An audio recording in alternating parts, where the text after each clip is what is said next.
Pero nakaka-proud pag may gumagamit talaga ng app mo. So, lalo na pag nakikita tapos sabihin, ay, ang ganda ng app mo. Na ano ko yan?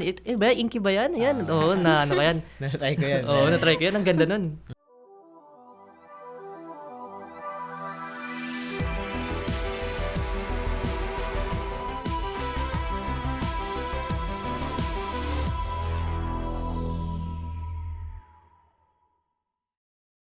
Welcome to Kaka Computer, where tech meets wit and wisdom. So, for this episode, the title is Outside the Bubble, Building Beyond Your Own Circle. So, what happens when you ship solo and build with strangers? So, for our first question, have you ever built something completely on your own, then tried to get people to actually use it? So, personally, disclaimer, I'm not a developer, so I don't code. I'm just a project manager for my team. So, I haven't built something pa na kinode ko personally. So sa akin is yung recent project ko is Neural Ages, AI SOC pipeline. So yun, so more on cybersecurity yun. Nagche-check siya ng anomalous behavior like DDoS attacks, something like that. And GitHub pulls na nache-check niya rin kung if there's something wrong with it. Then yun lang. Tinatry ko pinapagamit sa prop ko na cybersecurity expert din. Tapos yun, sabi niya, okay naman, good siya na nagagamit din. So yun. Personally, not exactly alone. Pero ang binilt ko is iScholar. So, ako yung mostly or nag-iisang tao na binuhay yung idea na yun. Which is, kinode ko siya which 2 months, ganun. Then, now, imbis na mag-isa ako, meron akong mga developers na nag-handle ng tech startup natin doon. And another app is yung Calis, which is AI copilot for calisthenics. So kung may fitness app solely for gym, meron naman ako ginawa for calisthenics, which is you can log your workouts specifically for calisthenics, and pwede ka na maghanap ng mga calisthenics spots like Sparks and pull-up bars, ganyan. And for me naman, what I built solo is yung Kubernetes exam simulator, which actually may gumagamit naman nun. It's a paid exam simulator, and I built that with Docker, Kubernetes, AWS or Amazon Web Services, and it's pretty complex and hard architecture to build on my own. So it took me 3 months, I think. But yeah, may mga user naman na for now. Yung mga nagtitake ng CKS, CKA, and CKAD examination for certification sa Kubernetes. You guys can use that. And ayan, that's what I built on my own. Yeah, so what is the process of you getting your first users or supporters look like for a solo? Ito, maganda to. So personally, since ako yung CEO ng iScholar, yung pinaka-main process namin for acquisition ng users is syempre the students. Since students din kami, ang pinaka-first users namin was of course ourselves. And also, mga classmates namin, taga-ibang section, then mga eventually club members, then eventually again is mga outside na ng university natin, so which is very good. Para sa akin naman, yung process ko is maghanap ng like same kayo ng mindset na since yung prop ko is cybersecurity expert, talagang nagdi-deep talk kami talaga na ayan, ano yan? Maganda yan. Magandang idea na yan. Sige nga, tatry ko gamitin. Like, I'll tell you I'll rate it, ganun. Parang sasabihin niya sa akin. Doon yung mga process ko. Hanapin talaga yung passionate talaga sa sa app mo. Yeah, I agree. So, sa akin naman, we personally, na ginagawa rin natin to lahat eh. I attended events, networking events, tech events, then doon ko siya, pinipitch, like iScholar or Southview FinShark na ganyan. Yes. And, tinitry kong, i-build yung skill ko na i-persuade sila na gamitin yung app. Like, try mo ito. Kung gusto mo mag-finance tracking, gamitin mo yung FinShark. Kung gusto mo mag-track ng fitness mo specifically for calisthenics, gamitin mo tong Calis. Or kung gusto mo naman maghanap ng scholarships as a student, gamitin mo tong Scholar. So, hindi lang ako, nileleverage ko yung network ko not just my friends, my family, but outside events like AWS, ganyan. Then I try to expand or i-share yung mga ideas na or apps na nabibuild ko. Ayun. So, yung sa process ko naman in getting your first users, my first users or supporters dun sa Kubernetes Exam Simulator is actually pinromote din siya ng boss ko. Kasi it's under a company. But I built it on my own. And yun, by promotion and sa social media and sa website and also with newsletters. Yung newsletters twice every week. So, ayun. Kasi parang na-reach nila yung users na nung product namin. So, doon na lang nila malalaman na we have another services for Kubernetes certification. Ayan, So, speaking of that, where do you go to share or promote something doon na ginawa mo? So, sinagot na ni N. yes, sagot I ko. think for FinShark, since na puro marketing na lang nagawa ko sa app, ang nangyari is sa Reddit namin since yung target customers namin was yung nasa community na ng pagsisave, finance. So, ang ginawa ko personally is nag-astroturf ako. If you don't know what astroturfing means is parang you blend in with the community. Pero may para siyang inorganic promotion. So, it's not directly organic since ikaw gumawa nun You're just trying to blend in. So, ayun, sa mga subreddits about banking and about finances is pinakita ko yung app na ginagamit. Tapos sabi ko, uy, parang ganito yung goal ko, na-achieve ko through this app. Tapos, ayun, I think gumana naman siya. And may mga downloads naman. So, Wala ako. so sa akin naman, like, depende sa users mo or target market mo. Kung target market mo students, pwede ka pupunta sa mga student communities like Facebook groups.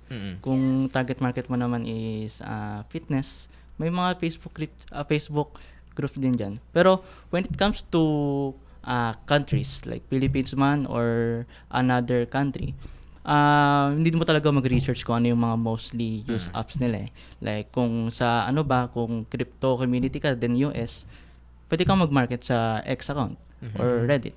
Kung solely Philippine-based ka lang, pwede kang mostly Facebook lang, no? Tapos Instagram, ganyan. And of course, TikTok, di mawala. Introducing Agora's conversational AI engine. Build and integrate your AI agent in minutes. Any model, any voice. Start building your voice AI agent for free today.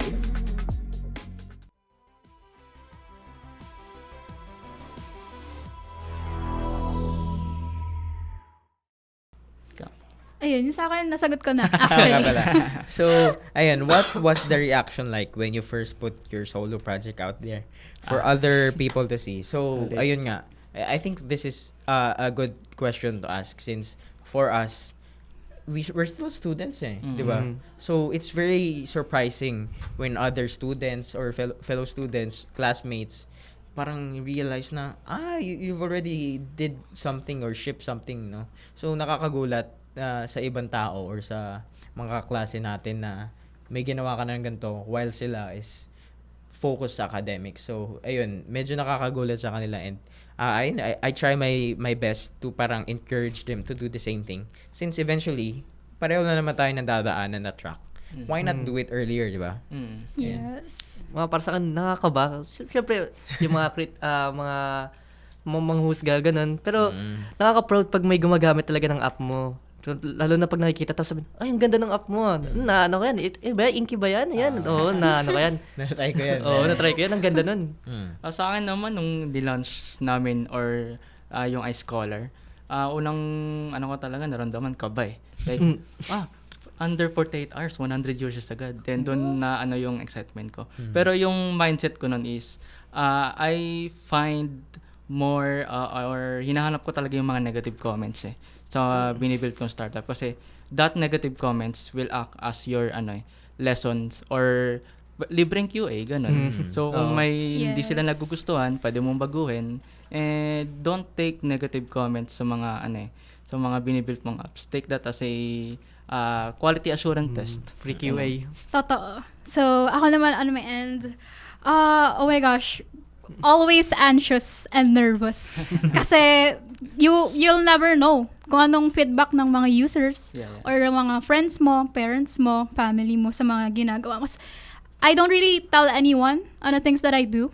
So, magugulat na lang sila na I built something.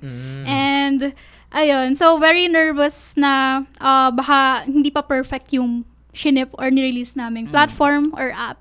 And that maraming negative comments. Pero I was really shocked that mas nagulat pa ako na maraming supportive. And very thankful na yung mga fellow students natin, lalo na sa mga tech events, they're very, very supportive. And, ayun, buti wala masyadong kasi, or else, mas lalo akong nanervyusan. Yeah, ayun nga. That's something I really appreciate sa mga student communities Yes. na walang banter around it.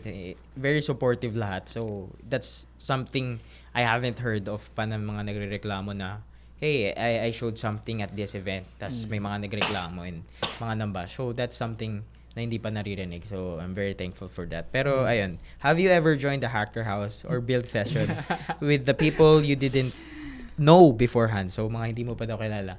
So, personally, I think wala pa eh. Aside from hackathons, of course, na build session with someone you don't know. I think, ngayon, we have a community of tech student founders where nag-aaya sila mag-co-work sabay-sabay. So, most people there don't know each other. So, ako hindi pa ako pupunta doon kasi again, I don't code. Kaya hindi ako pupunta. No reason for me to be there. Pero if some people, kasi kami, we co-work a lot. So, yeah, McDonald's is always our place and Starbucks. So, please sponsor us, McDonald's. Ayun. So, parang 5 hours or above kami sa McDonald's or Starbucks. Doon lang kami nagko-code, nag-market research, gayon. Kayo. Yun din, same lang tayo. Since magkakasama naman tayong tatlo, apat na nagko-cowork sa McDo and Starbucks, yun lang naman. Yeah, aside from co-work, may isang experience and kayo din kasama ko dito eh. Nag-co-work tayo sa isang place and I think around May, ito. Yes. And tayong tatlo pala magkakilala nun, Justin and JR. Then, personally, hindi ko pa kilala sila. And then, si Danilo. And, ang take ko lang naman dun is, nakaka-excite kasi instead na ma-meet mo lang isang person, nag-build ka pa ng connection with them. Like, building an app together, like, kahit sa dinner mo lang nakilala, then nag-ideate kayo. Then, maya-maya, kinabukasan or makalawa, na pala kayo, nag-code na pala kayo sa Nag-release isang na ng- place. Yeah. Then, ayun, doon nabuo din yung FinTech sa pag-co-work namin. Ayun. So, ako, do I have an yeah, actually, a lot. Kasi I'm not really, outgoing before. And this year lang ako parang nakamit ng people who are actually passionate in the same path that I want to pursue. And meron yun, nasabi ni Justin kanina, we have this tech founders club na parang new gen kami of students na who wants to pursue businesses in tech industry. And nagko-co-work kami. I'm always there with them actually. And yun, nagko-code kami together. And at the same time, we get to learn from each other. Kasi we have different roles and we do different things in the tech industry. And we get to learn about like Amazon Web Services, what tech stack they use sa mga clients nila, how to work with contracts and everything.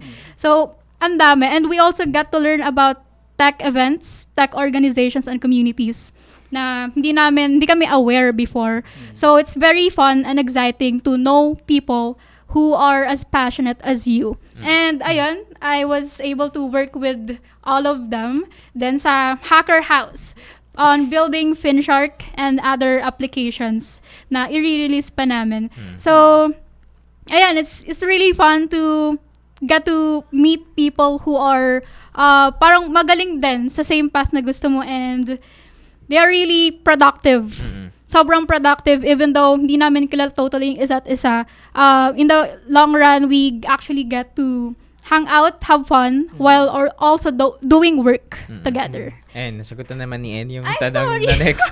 So, what's it like working on something with people who aren't from your school or your usual circle?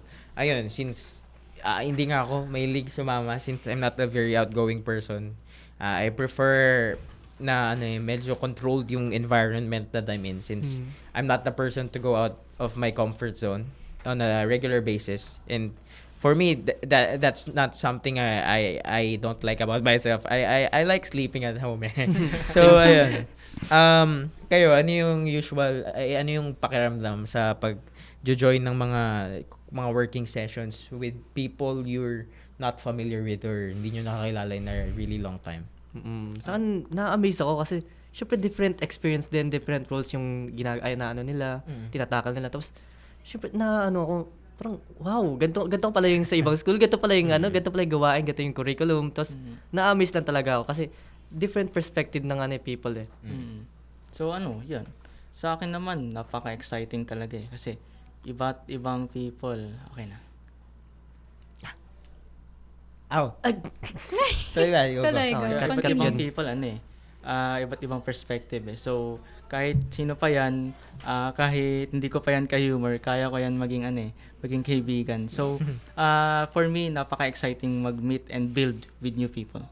Yes, and you got to have learn about new opportunities then na before parang hindi mo alam na nag-exist pala. And the more you network then kasi the more na lumalaki yung world mo that you're not limited to these things. You could also do something big. Yeah. Yes. Even though I'm not personally outgoing, and ang pinaka-suggest, even though I'm not outgoing, ang advocate ko talaga is to parang do it. Yes. So thank you guys for listening in our session here at Kaka Computer. Yeah, thank you. Thank you. Thank you! Thanks to our sponsors, Agora, Finshark, Tutorials Dojo, Young Satio, Amazon Web Services User Group Philippines, and Facebook subscribers. On to our next episode.